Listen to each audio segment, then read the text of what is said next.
After the game of Spin the Bottle, the Islanders are all itching to know the name of the superstar Natasha spent some quality time with. Now, we can't tell you his name directly, but we might drop some vague clues during the show.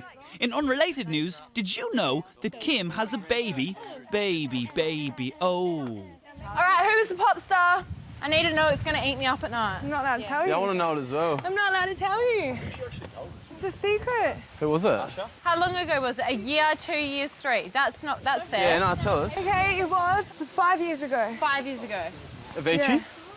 I'm not allowed to say anything else, because you'll guess it easy. Tiesto.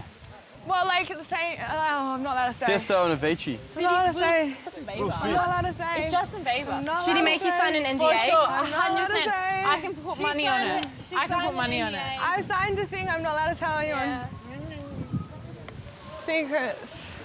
Leave her alone, guys. She signed a thing. And if she breached the thing she signed, it will be too late now to say sorry.